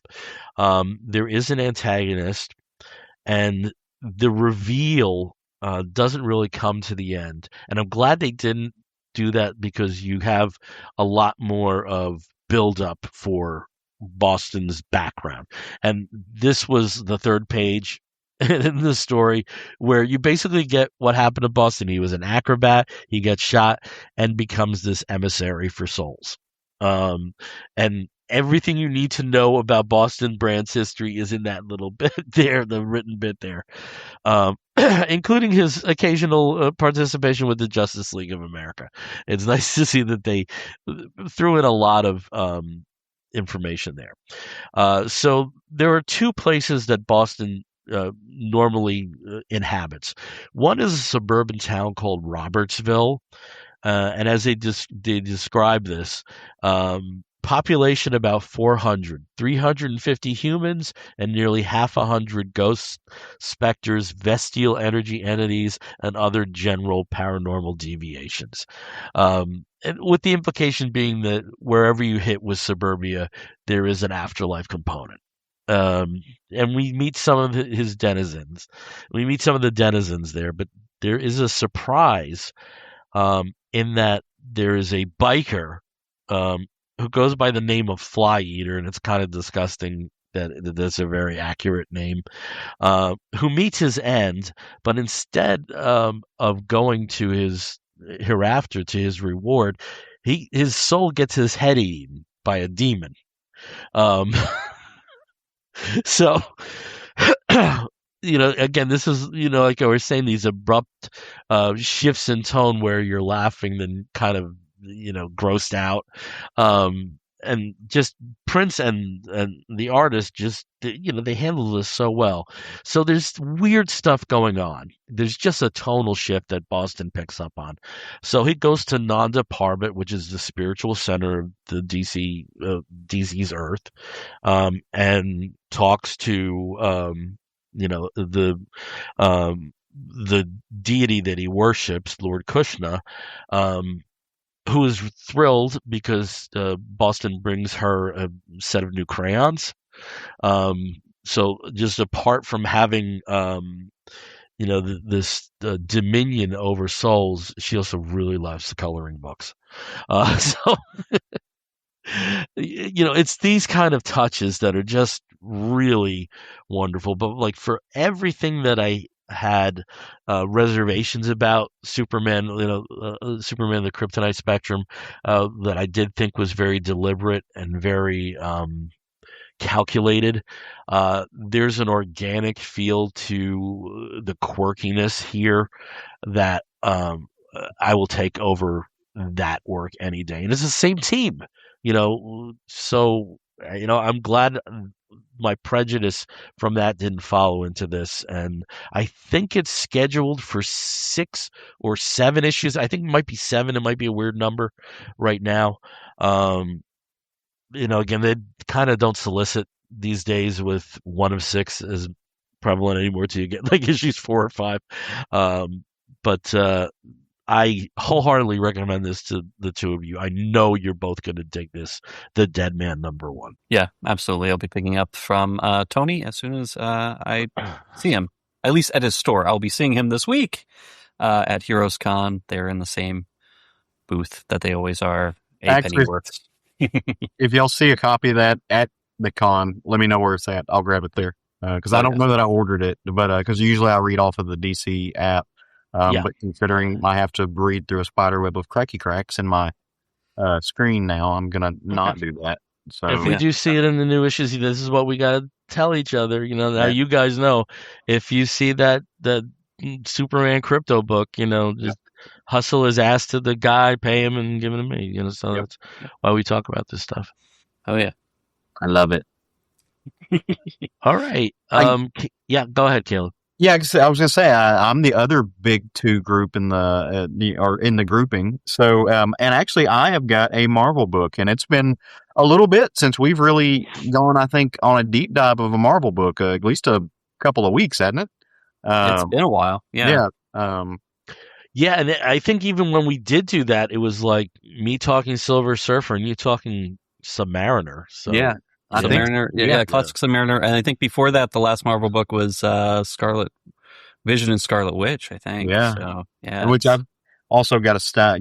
I've gotten caught up on my girl Scarlet Witch and seen what's going on there too. So Marvel is not. I mean, all of that to say is there's not a lot of Marvel that's really been pulling our attraction and attention, or really something I've just felt like I need to do a deep dive in. Right. But there are some titles that are absolutely worth reading. There's some absolute bangers that are getting written over there too. So you gotta not a lot of lukewarm, but there are some fire there. And so one book I picked up merely on just kind of my history with the character and the love of the character, more so than the gimmick that they're doing with it. But there's a new volume of Alias, Jessica Jones, that is coming out now, and is being solicited as at least the one I'm getting is the Marvel Red Band edition, which got the very, interesting moniker, explicit content. I'm not quite sure what the explicit content, at least cutoff for Marvel is, but in this book, it just seems to be some bodies that, have been brutally murdered, which again, so that's explicit, but like you don't actually see the murder. And like I've read Wolverine comics and Punisher comics and just other random comics where they just drop bodies. Deadpool comics that have way more gratuitous violence than is in this book. So I just thought that was, so if you're looking for like a hyper violent adventure and you're attracted to the Red Band explicit comment or content thing, that this isn't going to give you that. So I guess that's a critique or a criticism of it. But it's more so with the way it's solicited and packaged than it is the actual story. Because the actual story is good. The actual story is super fun. So this takes place in modern times, and Bill said that he had the newer of the books, and that is true, but not by much. At least the copyright date on this book is from May of this year. And so what's going on in this world in modern times? Well, Jessica Jones has had to give up her private investigation practice, partially because of who her husband is and the position and title that he now holds. Luke Cage is now mayor of New York, has followed in the shadow of the kingpin as he ran that city. And so as part of what Luke Cage is doing, he is trying to, I guess, regain some public trust and the public's trust in city functions like policing and things like that. And also staying good with the police fighters union. So he can't have his, vigilante wife out running amok and crime fighting without, the licensing, so to speak. It's running a city. Somebody's got to have a permit somewhere. And so she's had to give up her private practice, but she's still paying rent on her office. Right. And so she goes by after avoiding it for a long time. She just didn't want to go back. She decides that she is going to pop by the office and see what's going on there. And, as she does, she notices some of her neighbor's mail that's stacked up and that hadn't been picked up in a while. And so it's kind of weird. And so she's trying to fill it out. And of course, a reporter shows up and starts snapping pictures of her trying to get back in her office and how she's going and doing the things. She's like, I'm not getting back into the game. I just need to pick up my stuff, but why are you here? And the paparazzis are taking pictures. And then out of the corner of her eye, she sees a little mouse or a rat scurry by, except this isn't just it's a New York rat, which is intimidating enough, but, this rat is covered with like ichor and nastiness, and it goes inside the apartment where the mail was stacked up. So, the little hairs on the back of the neck are standing up, and Jessica's like, okay, something's going on here. Not sure what's happening. This feels like a bad thing. And she's Jessica Jones. So she's not going to let the dude with the camera or just the fact that she's not supposed to be investigating things, stop her from kicking down the door and going and checking on her neighbors and friends, people that she has got a relationship with, where unfortunately she does in fact find them brutally murdered. A murder most foul has occurred. Something as terrible has happened. And of course the cameraman is sure to snap a picture of Jessica Jones investigating homicide illegally, to go in the newspapers. Which then does cause a ruckus and a stink and a major media event and a headache for her mayor husband of New York as he's trying to keep things flowing in the right direction and smoothing things over. And so, they have to have kind of this, married person fight, of course, predicated on this as the tension built up for the fact that this is not a regular couple fighting. This is Jessica Jones and Luke Cage, and these people have saved the world countless times. And, one of them can fly and is a pretty badass fighter. The other one has like unshatterable skin and a sweet tagline. So, imagine those two fighting over not being vigilantes, and that's what you're getting. But a large part of it is, at least on Luke's part, is his predecessor was the Kingpin, right? And so he really needs to get the average person back on board with him, especially being mayor. And so this causes a bit of a ruckus, and there's issues going on. And it all gets complicated one day when Jessica doesn't do what she swears she's going to do, and she decides that she's going to go and investigate this crime, and starts digging into it. Well, right about the same time, Typhoid Mary walks through the door. Now, Typhoid Mary, if you haven't been keeping up with Marvel continuity, is currently married to the Kingpin, former mayor of New York, right? The guy that Luke Cage had to beat out for the office, criminal enterprise, all that fun stuff. And Typhoid Mary's batshit crazy. So not exactly who Jessica Jones wants to see or interact with there for a number of reasons, but through the magic of comics and plot, she gets roped into kind of having to, and she knows she's going to do it. Typhoid Mary convinces her, and they're going to partner up to go on this adventure, or at least do this investigation to figure out what's going on here, who's done the double homicide, and what political machinations are actually in play behind this. That are really starting to seem like it's a bigger picture. And then the book does something really cool in the first issue. It jumps a few weeks ahead, and Jessica Jones is on trial, getting grilled by a prosecutor. So we don't know what happens in between then. I think the first 3 issues are out right now, or at least those are the ones that I have. Again, they come polybagged. This is a really fun story. I really like the creative team on this and the work they're doing. Sam Humphries does a really good job capturing these characters' voices, and then kind of keeping it in the same narrative tone as what you would expect from a Jessica Jones book, or at least an Alias book. You know, it's not Bendis, but it's Bendis-y, if that makes sense. He's got a good way of like channeling that without being hyper wordy either. So some of the things that if you're a long reader of Bendis, there are Bendisisms. He kind of works those in, but avoids them at the same time. So you like catch glimpses of it, but he doesn't heavy hand on it like the way that Bendis can. So you're saying that it would be Bendish. It's Bendish. I knew you were going to do it. I didn't know that I was going to be the victim of you doing it, but I knew you were going to do it. Yes. Shout out to Geraldo Borges, who does the art, and Arthur Hesley, who's the comic, who's the colorist. Corey Pettit does the letters.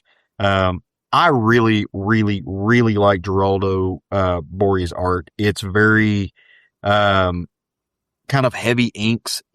Is not Frank Miller, but this person really likes the Frank Miller-esque, like heavy inks and shadows and stuff like that, and very not photorealistic. Very leans into the comic book aspect of it all. Is not afraid of some heavy inking. Really, really digging what they're laying down on this page. So go check this out. Fun story. I do in fact recommend it. It's a bright spot in an otherwise murky sea of Marvel right now. So the distinguished competition is definitely running away with the show. But this is something that you should read. Good stuff. Yeah. I do apologize, Caleb. I saw that David Mack cover and I thought, oh, he's reading an archived Alias, you know.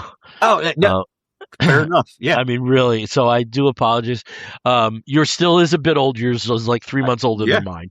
But not as old as I thought it was. And I have to say, this is something about Marvel and their promotion. I didn't even know about this book.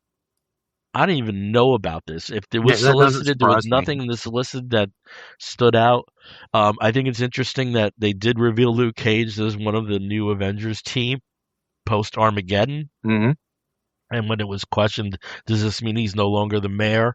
And I don't think it was Chip Zdarsky. Maybe the editor said nobody said that.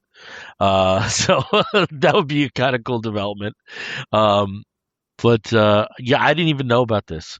Did not even know about this. Well, I'm glad. I'm glad to see that David Mack is still doing the covers for it, because I mean he was instrumental in, I think, giving the original Marvel Knights book back in the day. I'm not sure how old that is now. Was it maybe 20 years ago when it came out?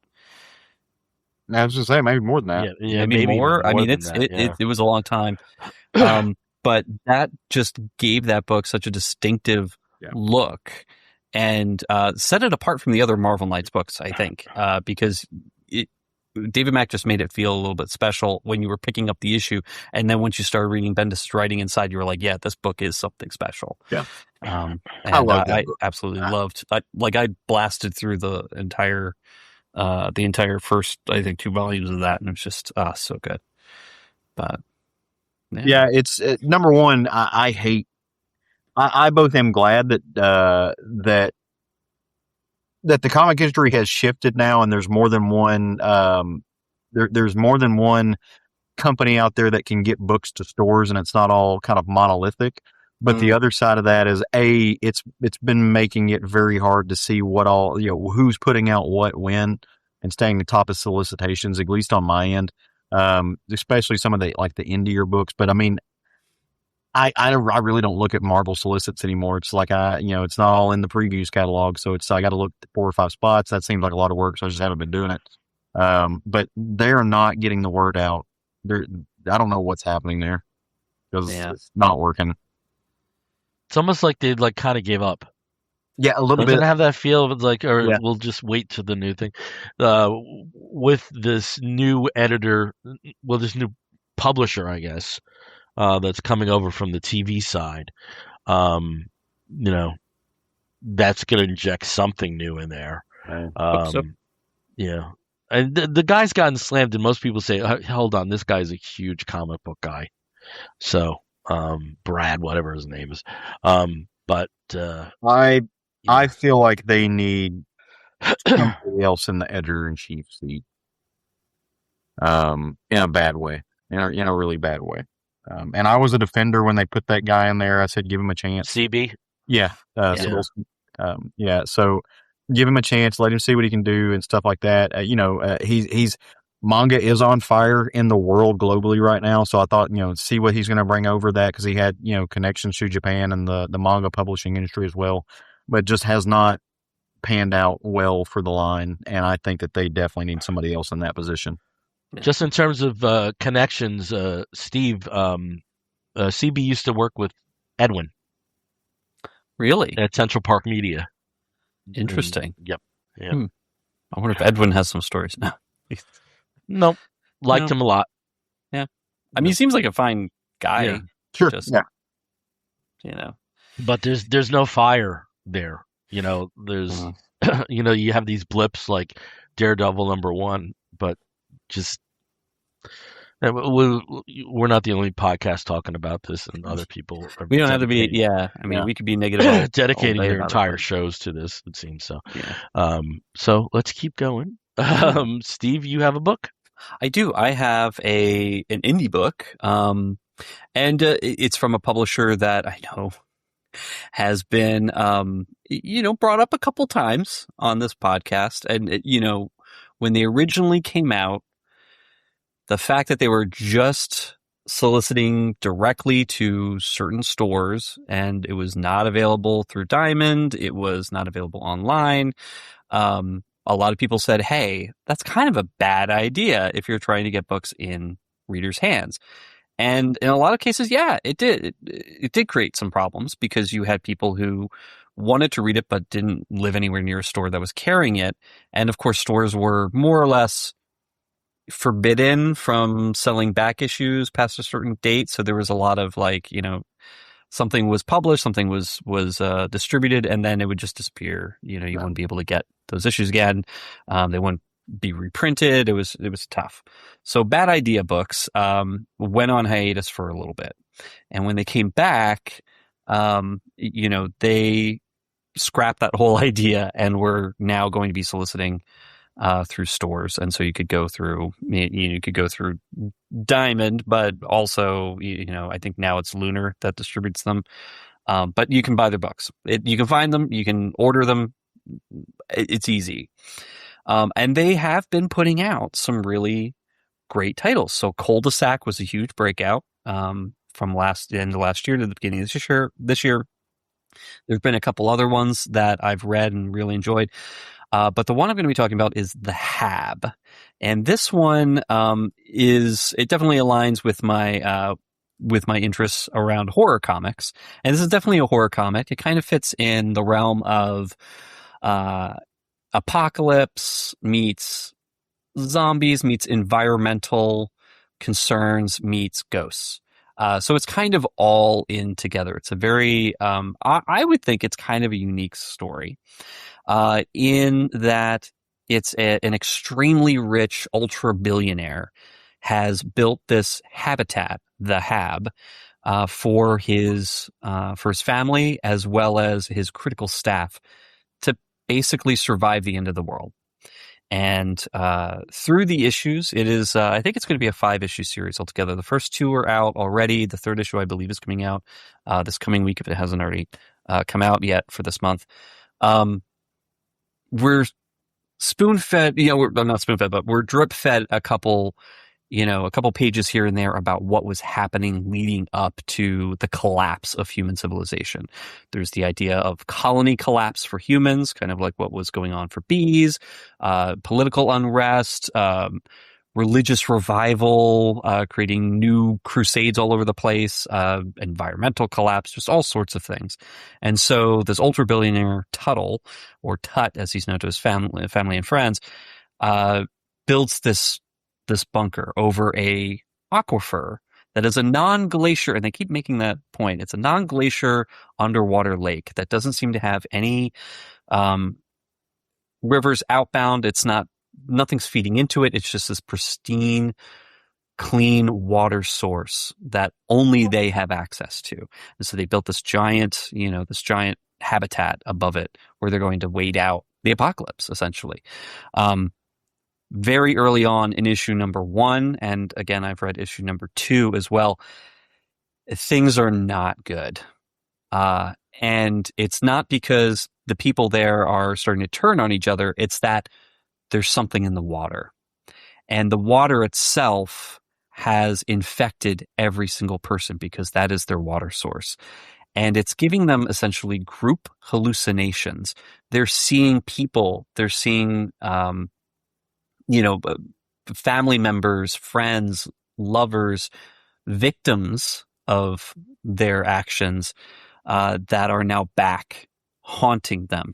But they're not normal ghosts in the fact that, and they're not hallucinations because everybody else can see them too. So everybody is essentially walking around this habitat with the ghosts of their past, someone that they regret. And this creates a situation that is untenable very quickly. Especially because all the ghosts, if that's what they are all telling their people, you can have the cosmos, you can have everything, but you must die. And slowly driving everybody mad. Actually, not even slowly, very quickly driving everybody mad. So Tuttle, his daughter Melanie, his wife Mina, their head of security Tom, Dr. Faruqi, as well as Anne, who's the project manager, are essentially the only ones that haven't murdered themselves or each other trying to free their souls to whatever this presence that is using these vessels, these memories, these ghosts to tell them to die. It's very bloody, very gory, very quickly. And I don't have any sample pages to show those who are watching online, but you can find them. Things that Bad Idea has put out there, so you can actually see some sample pages for the first 3 issues. It is wild, and it goes from 0 to 60 extremely quickly. Yeah. So yeah, I have to say this is just grabbed my attention. I picked it up on a whim because I was like, hey, I haven't seen anything from Bad Idea for a few months that I wanted to read, and this looks good. I got 2 issues of it. Okay. And yeah, from page 1, absolutely gripped with it. Now, it's written by Joshua Dysart with art by David Lapham. You've got Bill Sienkiewicz, I believe, is doing some of the artwork as well, and some cover work. Yeah, he's also doing some of the interior arts. Jacob Phillips is also contributing to the interior art. You've got Bill Crabtree, Jacob Phillips, and Matt Hollingsworth on color. Simon Bolin on letters, and Rico Renzi did the design for this. This is a great group. They've done an incredible work on this book, and it's interesting because it's also newsprint. It's color, but it is newsprint paper, so that kind of gives me a weird flashback to like the 80s and 90s. So it is interesting. I like the format. It's a very thick book. So you get your money's worth out of these issues, but the story here is so gripping, and I love this kind of stuff because it's horror with a purpose, just really cool. So I recommend it for you guys. I know not everybody's super into the publisher, but I think this creative team definitely deserves a look, and this book is so far fantastic. Nice. Yeah, that's what I got. I like when my friends like comics. It's fun. It's fun to read cool horror comics. Well, and by all accounts, I mean, you hit the nail on the head. Everybody I've spoken to, like Brian Newberry, there are people who the actual books and stories that are coming out are fantastic. And there's even companies that are kind of predecessors to Bad Idea. Like, what was the company called that they put out the book Sarah? It was like Garth Ennis that wrote it.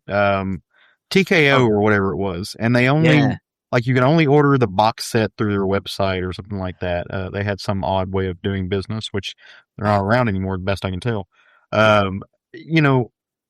My issue is never with the quality of what I've seen come out, because I've read 1 or 2 stories there. it's that every time I listen to the publishers talk, I just get annoyed by the dumb shit they say, and I don't want to give them money. That is the full, like, and okay, for what, they don't know who I am and have no reason to care, but it's just like, your marketing campaign is fucking annoying. I'm not giving you my money. Yeah, forced That's the full scarcity stop. doesn't give anybody any good feelings. No. You know, if you're a speculator, well, good on you. Nobody's going to want these books if they know that they absolutely can't get them, and so then why should they bother? And really, the point of a publisher is to get these books into people's hands. To support these writers and artists to get their creation in the hands of the readers. That's the whole point. Yeah. And so if a publisher is like, oh yeah, well, we'll do that, but you have to jump through all these crazy hoops and we're going to make it really hard to get. It's like, no, why? And if I were one of these creative teams, I would at least the way it used to be. If I were one of these creative teams, I'd be really kind of pissed off, unless they were paying really well. Maybe I think they know what they're getting into by this point. You can't sign up for Bad Idea and not know what their shtick is. So, and we don't know what those contracts. There could be something there. I have no clue, because I don't know how the hell this company makes money, but apparently they are, because they're still around. Like, well, and the fact that they're making the comics are much easier to get now. So you can order, you can pre-order, you know what's coming out. But a lot of stores, I think, with the bad will that they had from the first go around, a lot of stores don't necessarily carry everything or want to carry them. So, but also there's been a seismic shift in that you see many more stores just carrying 7 or 8 publishers now. Yeah. And not touching indies, where previously they would take chances.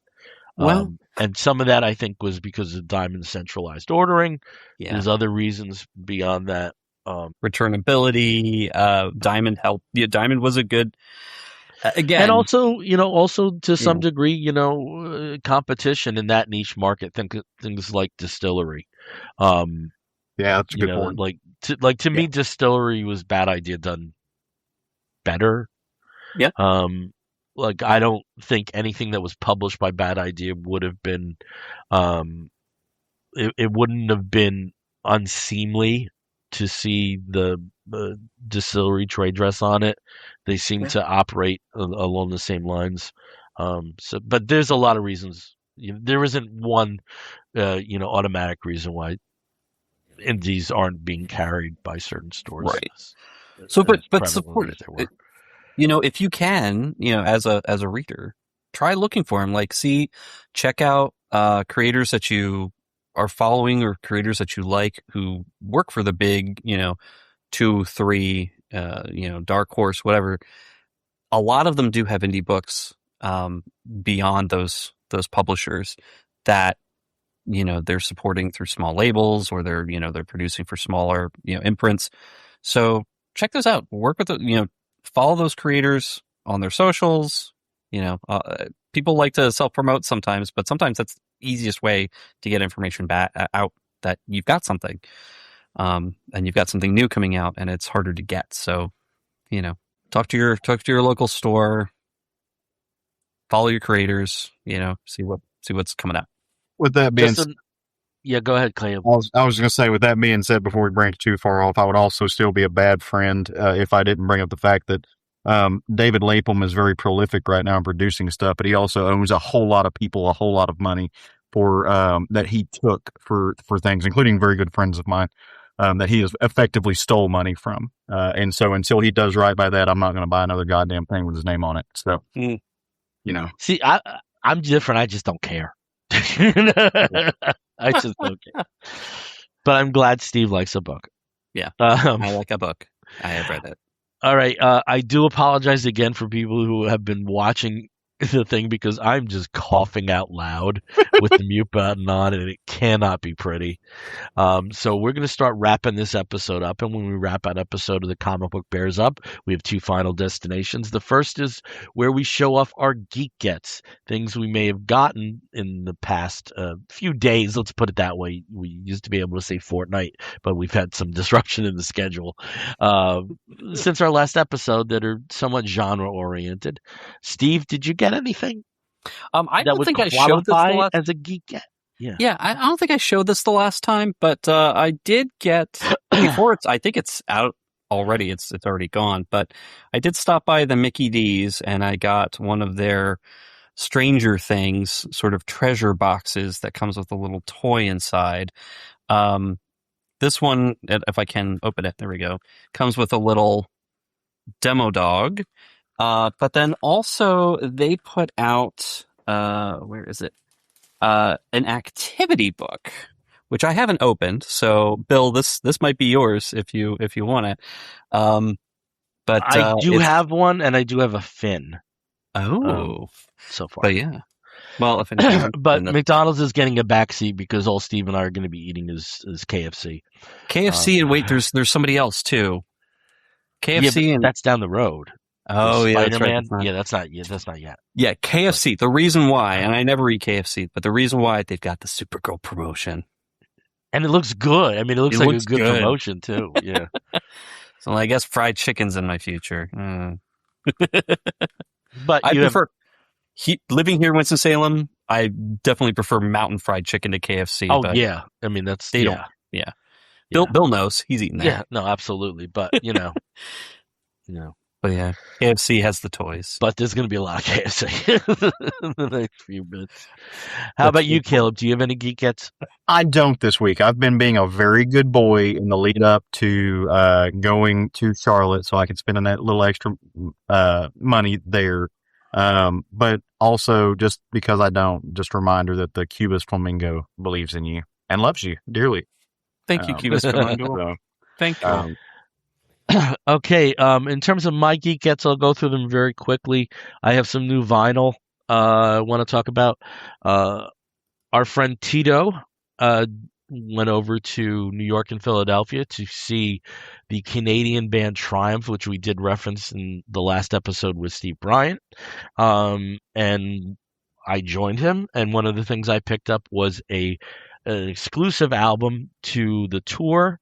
This is Triumph 50th anniversary authorized bootleg series. And it contains 8 live tracks, mostly from old King Biscuit Flower Hour shows. So it's a nice tour memento over then. And this was still cheaper than a T-shirt, so I got that. I've recently become friends with somebody who's involved with Kool and the Gang's management. So he sent me a vinyl copy of their greatest hits that came out a while ago. Now, 80s kid like me, like I never would say, a new Kool and the Gang album is out. But at the same token, for the songs here that are like from 79 on, they're like old friends. You know every word if you were around my age. So I'm looking forward to putting this on the record player and reliving some stuff. But the geekette I really want to talk about is something I'm actually going to recommend to the two of you because I was shocked at how comprehensive and how well put together this book was. In my exploits toy collecting, I've been going to Ross locations to try to find this goddamn Superpowers Fortress of Solitude playset that has a Gary action figure in it of the Superpowers line. I haven't had any luck yet. Steve, we may be stopping at a Ross while a cross dress for less. Yep. But while I was in there, I picked up this book, DC Greatest Events, Stories That Shook the Multiverse. And it is a history of all of the major crossovers, all of the major events. And I have to say, if I was somebody that was like just getting into DC Comics, oh my God, this is perfect. This is perfect. It's really well-informed write-ups. So like here, Batman Night of the Owls, they consider that a major event. You have a write-up about the event itself. It identifies the key creators. You have key issues here. For a book that was, just like a coffee table thing, I gotta say this is really, really good. It's published by DK, which is part of Random House, which given the current publishing that they have a DC book is kind of funny. But as a primer to the DC universe, especially for people who may be scared off by the notion of a multiverse, and also because um, it is a complicated continuity in a sense. No matter how they try to distill it. This does an excellent job of giving the overall history. Uh, $7.99 down from like a 25-ish SRP. I wholeheartedly recommend this. Like this, we mentioned Tomorrow's earlier. This is like Tomorrow's level research. Wow. But at the same token, and it's a beautiful package. It's a beautiful paper quality, beautiful colors, hardcover. This was a wonderful surprise. And again, it's just something that I think, many comic collectors would. It's not even going to be on their radar because it's not published by one of the companies. So DC's greatest events, stories that shook the multiverse. I found it at Ross for dirt cheap, and I wholeheartedly recommend this. Nice. Cool. That's like an Ollie's find. If you've got good ollies, I don't have the good ollies. My Ollie sucks. Oh.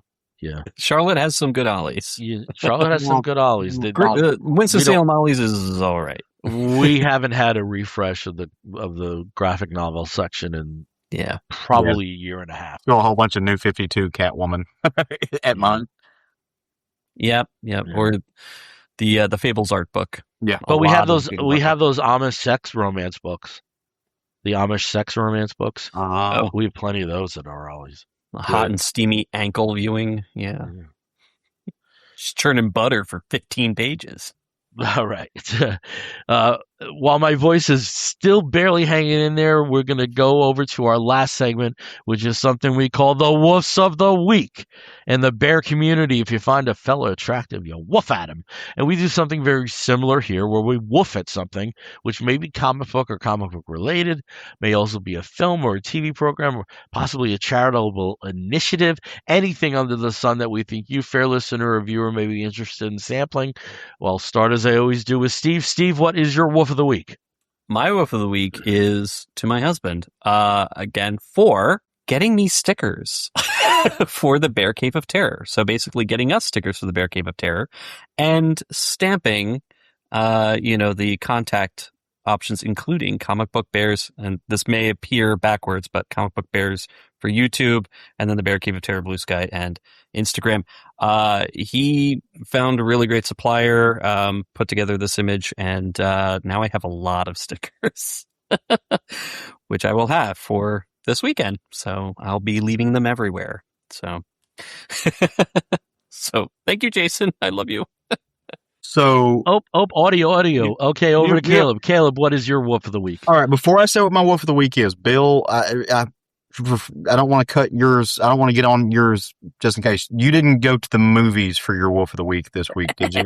No, I didn't. Okay, cool. So I will do that one then. I had a backup just in case.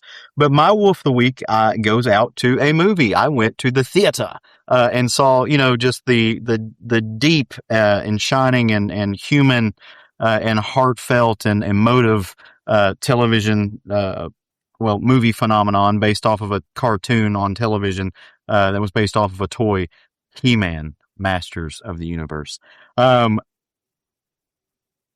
You've seen the trailers. You know what this movie is. I loved it. I thought it was delightful. It did not take itself seriously. It was goofy when it needed to be. The plot was fun. It understands what it is, and it plays up all the elements, and it's a little bit self-deprecating in really funny ways. I thought it was great. It is, Prince Adam, his family's attacked at Grayskull when Skeletor comes in and takes over. He goes to live on our Earth for a while and is raised there around people that he doesn't know, separated from his world, and everybody thinks he's crazy. Turns out he's not. He's fucking He-Man. He has to find a magic sword and go on adventures, and there's lots of people, and there's a guy named Ram Man and Fisto, and there's a sex joke about that, and it's amazing. So go to the theater. Look, this is just a big dumb fun movie, right? Like that's all you need to know going in. Don't take it seriously. I think you'll really enjoy it. I thought it was a great time. So go see Masters of the Universe. Stay through the credits. All 3 after credit scenes. There's 3 thrice. Yep. Trace. Big campy fun. Okay, for my wolf of the week, Steve, I'm really going to have to rely upon the graphic that I sent you because I left it in the other room there. My wolf of the week is The Adventures of Rocky and Bullwinkle and Friends, the complete series. The streaming and TV broadcast of this is a little spotty right now. Sorry about that. Is a little spotty right now, but the home video version on DVD is readily available through Amazon and some other outlets. Adventures of Rocky and Bullwinkle ran from 1959 into 66 or so, 135 episodes. I watched all of them very slowly, got through this. Gotta say though, calling it 135 episodes also means it's 685 segments, with so many other features on the show, like Mr. Peabody and Sherman and Dudley Jewright and Fractured Fairy Tales and Aesop and Son. But I have to say, the writing on this is top notch. Some of the best voice acting you ever heard. June Foray, Bill Scott, Hans Conried, Dawes Butler, William Conrad as the narrator. Just a sharp series. And it really holds up.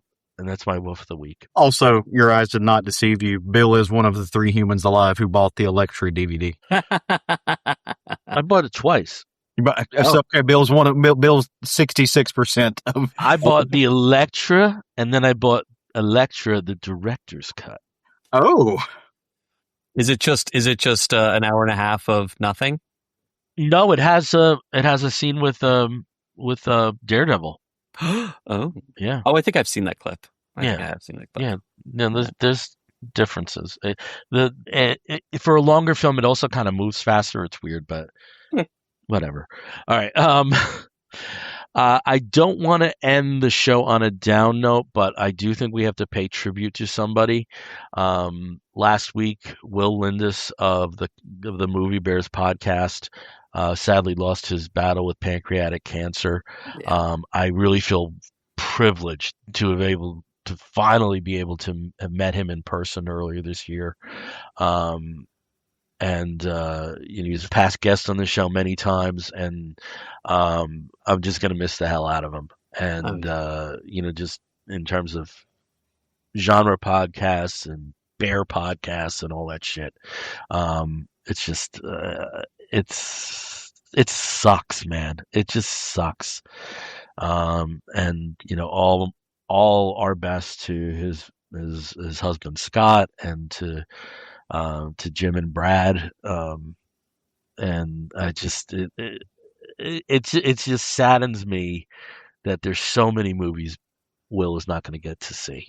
I mean that's the thing. I mean, he may be watching them before us, but it just sucks all around. And we've talked about this. The number of guests we've had on the show that have passed away since we started is kind of staggering. Yeah. And I don't want any more anytime soon. I really don't.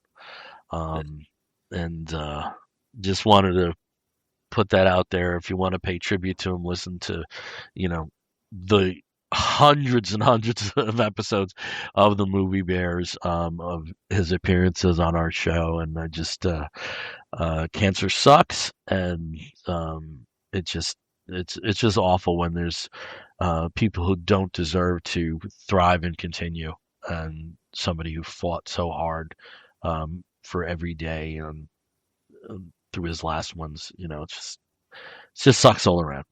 Yeah, we miss him. And another way also to read a lot. He wrote a lot. So if you also want to see some of his thoughts on other movies that maybe they didn't cover a comic book on the Movie Bears podcast, if you look up under Letterboxd The Movie Bear, you can find a lot. I don't know when the hell he had the time. I don't know either, but he was diligent. He was diligent. So there's a lot of fantastic stuff there, a lot of fantastic opinions and thoughts. So you can really, you'll continue to be able to read what he thought and listen to him over the years, and just find some new movies that he absolutely loved, and hopefully you'll love them too. And he loved comic books too. Comics. He loved comic books too. Yeah. All right.